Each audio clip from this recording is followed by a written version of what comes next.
Welcome to the Tomorrow's World Today podcast. We sit down with experts, world-changing innovators, creators, and makers to explore how they're taking action to make tomorrow's world a better place for technology, science, innovation, sustainability, the arts, and more. On this episode, host George Davison, who is also the host of the TV series Tomorrow's World Today, sits down with Kathleen Mitford, Corporate Vice President of Global Industry Marketing at Microsoft. She shares her inspiring journey from fashion design to technology, while emphasizing the importance of curiosity, mentorship, and responsible AI as key drivers for future innovations like the metaverse, which could transform digital interactions across industries. Today we have a special guest. Her name is Kathleen Mitford, and she's from Microsoft. Hey George, I'm so happy to be here today. Well, we're thrilled to have you here. And we're hoping that you're going to share some of your life story with us, as well as some of your corporate story, if you would. Absolutely. All right. Well, why don't we talk a little bit about Microsoft? Maybe we can learn some background there. How did the company get started, if you could share that? Yes, Microsoft started with two friends, Bill Gates and Paul Allen, who had a dream. So like many other companies, the company's been around for decades, and they started with mainframe operating systems, but then had this dream to put a personal computer on every person's desktop. Yes. And that's where, again, many decades ago that they started. And now at Microsoft, we're much broader than that, and our vision is to empower every person and every organization to achieve more. Wow, that's a wonderful accomplishment, and a dream to make a better world out there, right? Absolutely. So, and inside the Microsoft operations, how do you fit in? What's your position all about?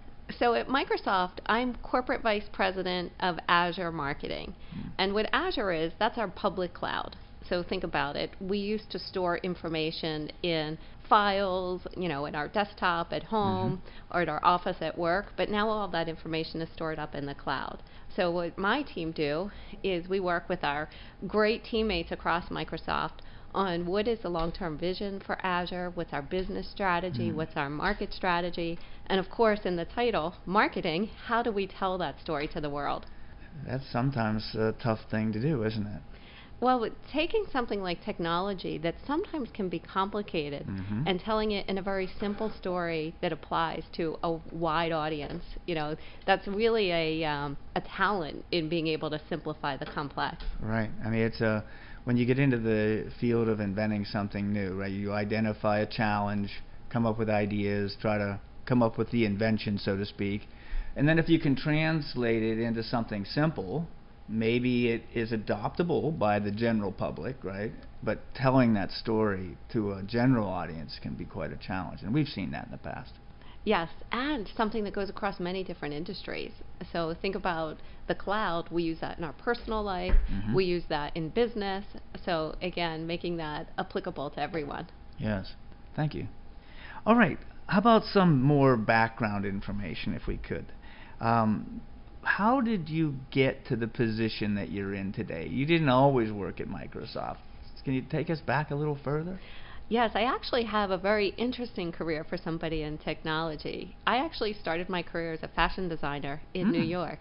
So I went to school for fashion design, studied fashion design, and worked as a designer for many years in New York. And the company I was working for was implementing at the time something called PLM or PDM, Product Data Management, to be able to do the designs on the computer. And because I was the youngest person in the design department, they said, Kathleen, how about you help us implement this technology? And then I spent so much time on the phone with the software company telling them what their technology should do, that they said, why don't you come and work for us? So that was my entry into technology. And that was over 20 years ago. Isn't that amazing? It is. It's, I wanted to be a fashion designer from the time I was 7. We used to have these things called fashion plates where you would switch out, the shirt, the pants, color them different. Right. And I never thought that after I achieved my goal of being a fashion designer that I would switch to a different career. But they're actually very connected. With fashion design, you're designing clothing. With technology, you're designing technology that's helping people. So it still has that same creative process of trying to understand, what your customers' needs are, and then designing the best solution. Well, that's That's quite an interesting jump from fashion to technology. But there's a lot of a lot of older, let's say, traditional arts, like fashion or making clothing, and translating it into the future. There's a lot of industries like that that have moved in recent years. So. Yes, there are. How about mentors? Did you have any mentors that were kind of shaping your future? I do have mentors. I would say that my parents were probably my first mentors. Like when my dad had his own business, and looking at my dad going to school at night, working hard to provide for myself, and I have 3 sisters. And in addition to my dad, I had an aunt, Sister Marie Moen. She was a nun, and we called her Aunt Ree. And at a time when you didn't see many women in executive positions, in addition to living a life of service as a nun, she was a executive at a hospital in the hospital administration. So I always looked up to her. I always enjoyed the days when my mom would take us to go have lunch with her, and her secretary would take us in. So she inspired me at a young age that, you could have dreams, dream big, and to really achieve what I wanted to in life. Well, thank goodness for her. With young minds just getting shaped by positive people, finding challenges to solve that, let's say, that haven't been solved in the past. I had some of that in my history as well, and so thank goodness for, what was her name again? Her name was Sister Marie Moen, and we called her Aunt Ree, or Ree. Aunt Ree. Okay, well, we like that story. All right, so if you could do one thing over again in your high school years, or even early college, what would it be? I was thinking about this question because I had the luxury of seeing the questions ahead of time. And I actually don't think there would be anything that I would do over in my high school or college days. I think I had a pretty balanced high school. I studied hard, but I also was involved in a lot of different activities, and different activities such as the Community Service Corps, giving back to the community, things like being involved in the play. So having that wide variety of experiences, and not just studying all the time, but having a balance to making sure that I was involved enough in my schoolwork, but also doing other activities as well. And the same thing in college. When I was in college, I did summer interns related to the fashion industry. I actually worked in a warehouse for a small design company, doing a variety of different things, inspecting the clothing, unpacking the boxes, even getting to design some of their marketing materials. So I think doing those things, I don't think there's anything I would have done different when I was in high school or when I was in college. One thing I wish I would have done is I never got my MBA. When I graduated from college, I started a job right away, and I was lucky that with my career I was able to travel the world. So as a fashion designer, I got to go to the different factories in India and Pakistan and places like that. So I prioritized having a career that allowed me to experience going different places. Yes. But now I always wish that I'd gotten my MBA. Well, that's interesting. Would you, if you did get your MBA, would that have, enhanced your career, do you think? Is that why? I don't think it would have enhanced my career. It probably would have allowed me to start with a higher salary when I was in my early days. I think it also would have maybe helped advance some of my learning beyond just the craft that I was doing. As an MBA, a lot of the experiences that I have now on collaborating, leading teams, speaking in public, I think some of that would have come from the MBA. The business side of it, business side, really being able to look at a business and how do you drive the profitability of a business, not just, revenue growth. Understanding things like what investors are looking at and when they're judging companies. Those are the type of things that I learned in my career that maybe having an MBA would have helped accelerate. I understand, yes. All right, so how about hobbies? Do you have any hobbies that that release you or give you good creativity? Yes, I'd say running and gardening but running is the one that releases me and gives me creativity. I start every day with a workout, and I run 3 or 4 times a week, and I have my best ideas when I'm out on a run. And especially, if I live in Seattle and it rains a lot, so on the days when I'm not on a treadmill, but actually outdoors, in nature, on a trail, it's just very, kind of freeing to be out there. I find it very calming, and that's when the great ideas can flow.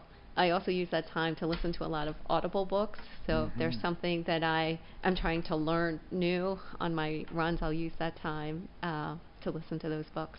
That's wonderful. Trying to find that spot in your life where you release and let the mind just float around a little bit and let the ideas flow in. It's everybody's different, but if you can find that little spot, it's wonderful. I can find it sometimes in different locations. I don't know why, but this time of the year, I like to cut the lawn. And okay. And I really, nobody can get me on my devices. They would just leave me alone. I just want to be by myself for a little while. And I put thoughts in my head that I want to think about, and then next thing I know, I can think deeply through them as I'm making pretty little lines in the grass, Pretty simple stuff, but it's helpful. It's the same approach that I take when I go out on my run. So ahead of time, I'll be like, okay, I've got these 3 big challenges or problems that I want to solve, and I'll set myself up even before the run and thinking about what is it that I'm trying to figure out with that particular problem or challenge. Oh, that's great. Preloading the challenge, right? Yeah. Let's chat a little bit about the future of your industry, if we could. Knowing what you know today, what advice would you give to a person interested in entering your industry? I would say stay curious. If you look at my career and my background, I don't have the typical background for a technology executive, starting as a fashion designer. But I've always stayed curious when there were new opportunities that came to me. And not only with new opportunities, but learning about new things. So whether it was talking to somebody that was in a role that I was looking at maybe getting into, if it was a type of technology that I wanted to figure out if I wanted to work in a business group with that type of technologies, playing around with it on my own. So I believe that curiosity and staying open to new ideas and knowing that there isn't always a straight path, that your path and your career can be a little bit like a windy road. Yes. And that's okay, because I think having lots of different experiences really enriches us. Yes, I agree with you. There's something beautiful about that windy road. I don't know why, but when we're younger, I had this vision that it was going to be a straight up career path, and it was always kind of this, and figure it out and try to adjust to things that I wanted to improve. I think young people are always wondering, how do people attain these career paths? And to me, it's like another science that needs to be discovered, right? Right. And there's different ways for different people on actually exploring those different paths. And again, it has to do with the personality. For me, being curious, it's about reading, it's about talking to people, it's about getting my fingers dirty with different things. So you also have to figure out for yourself what works for you. What gives you joy? What makes you happy in trying new things? Do they encourage that kind of thing at Microsoft? Do they have training in the field of improving yourself? Is that a fair way to say it? That is a fair way of saying it, and Microsoft has a lot of that. Microsoft actually encourages you to try new things. If you look at people that have been at Microsoft for, let's say, 20, 25 years, which we have a lot of people in my team that have been at Microsoft for a long time, which is great. They've worked in almost every different business in different roles. Even within product marketing, I have a lot of people that were in engineering or were in a completely different function. So they encourage us not only to try different roles at Microsoft, but also give us a whole ton of learning tools to help us. Learning tools, whether they are classes that you can take and watch online, subscriptions to different types of books. We have these great things where every month there's a different speaker that comes in. Oh, that that's of course great. is recorded, and you can, Mm-hmm. if you miss it live, you can watch it recorded. But it's people from different types of backgrounds. Sometimes it's sports players that come in. Sometimes it's people from film. It's great executives that have done different things in their career. Mm-hmm. I mentioned athletes, so it gives you different perspectives on different people's life and what approach and what path they took. That's wonderful. That's part of what we're doing today. This is the best part of my job. Oh, there you go. Do you believe that anybody could be successful? And if so, what do you think some of the most basic building blocks need to be to empower our youth? Yes. I absolutely believe anybody can be successful. If you go and look at some of the great professionals out there, many didn't start in a very high position. They worked their way up there. And some of the building blocks are one of the reasons why I'm so excited to be here are things like STEM. So I think being curious about STEM, understanding what those possibilities are, playing around with different technology, I think are some of the building blocks, particularly for getting into more technology-related industries. I agree with you. There's STEM in fashion, right? I mean, you have Yes. to learn how to cut and engineer, make a pattern, shape things, package things, market things, right? STEM is involved in all those things, as well as STEAM. And Yeah. from what I heard, you have a little bit of background in STEM and STEAM on a professional level as well, on the engineering side. And I do. Prior to being at Microsoft, I worked for a company, PTC, that they had their roots in CAD, computer-aided design, and that's where you make 2D and 3D models. So yes, I had a lot of experience there, and a lot of experience in STEM and working with students on providing technology to them. yeah, we're seeing amazing things at Invention Land and education. Where these young people are going in and doing these invention contests with us, and some of the creativity is amazing. That free creative mind that they have, and they reach out to the professionals in their community as well as their teachers to try and make whatever dream they have, to build it. And that they build so many skills doing that. It's exciting for us to see that emerging right now.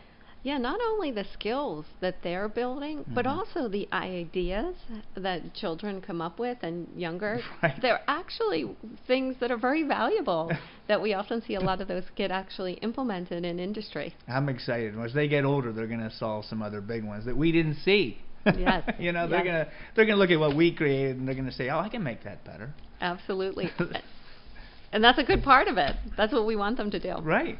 We want that next generation to succeed. So, All right, so let's see here. What's the next one? What is one project that you think your industry has struggled with, but you think would elevate humankind? Yes.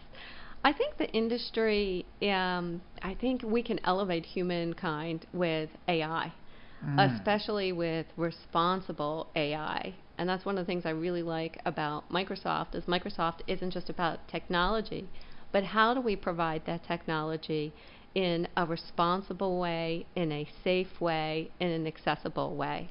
So AI has been around for a while, but I think we haven't cracked the code yet on how AI can be used in a broader way.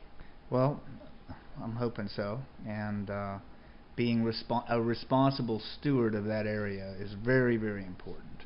I just read that America, we've just put the fastest, largest supercomputer on the planet again. So what can you do with AI and that kind of power, and such a wonderful, powerful way of doing things in the future? You mentioned that you like to do gardening, and I don't think we understand everything we need to understand about plants in general. And I don't know. I'm looking to see how they apply AI into that world of biology and plants and things. I think it could open up quite a few different doors for the future. I think it could as well, and also being used for things, you mentioned plants, but doing things like sustainable agriculture as well. And how can you use AI to help predict exactly things like what are the best growing patterns, when do things, pesticides, whatever that may be, Right. to provide more sustainable food sources. Yes. That would be nice to have long Yes. term. All right, so we're going to ask the last question today, unless you have questions of your own. But what do you think is the next big innovation in your industry?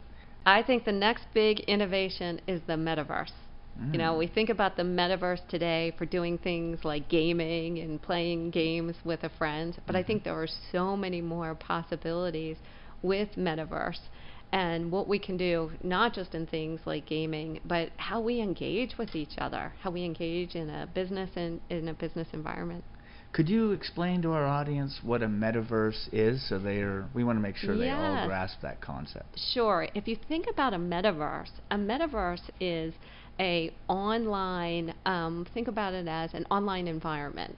So if you think about a game, you're in a game, you're playing, you can see the different avatars of people playing in the game. Yes. You can make your own avatar. The metaverse is that environment where you're envisioning all of this. So if I take it to a business environment, think about doing something like a Teams call. And on the Teams call, we're seeing little boxes of everybody's faces, sitting at their home office or their desk or wherever they are. But in a metaverse, we could decide to put ourselves in an environment. We want to pretend that everybody is sitting around a boardroom table and have our avatars, like you and I are sitting here talking today, but again, doing that in a completely virtual environment, in something that feels realistic.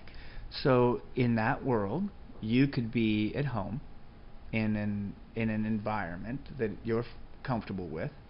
Your avatar would then go into a digital world. My avatar would go into a digital world. We could create a digital space like this and communicate with an audience. Is that fair to say? That's exactly it. So George, think about this. I'm sitting next to you here, Yes. and I'm based in Seattle, so I had to fly from Seattle here to Pittsburgh to have the conversation. But imagine that we had a digital representation of this room, and you had your avatar sitting there, and I had my avatar sitting here, and I could be at my home office in Seattle. See, that to me is exciting. And think of all the different jobs in the future. You're going to have all sorts of digital engineering construction to create, let's say, these types of sets. Instead of doing it physically, do it through digital means, right? That's right, doing it all digitally. But then also making it, there's something about when you're with somebody in person that there's a different type of energy that is created that I think sometimes gets lost when we're not together in person. Right. And what the metaverse is trying to do is to keep those connections of the type of interactions that we have when we're near each other, but in a digital way. I hope they can accomplish that. I know they can. Oh, really? All right. Well, I'm excited about the future after this meeting with you. Me too. Well, Kathleen came to visit with us today, and we appreciate your time. Thank you for sharing your story with us. Well, thank you, George. I really appreciate the offer to be here today. Well, that's another edition. Bye, everybody. Thank you for listening to this episode of Tomorrow's World Today podcast. Join us next time as we continue to explore the worlds of inspiration, creation, innovation, and production. Discover more at tomorrowsworldtoday.com, connect with us on social media at TWT Explore, and find us wherever podcasts are available.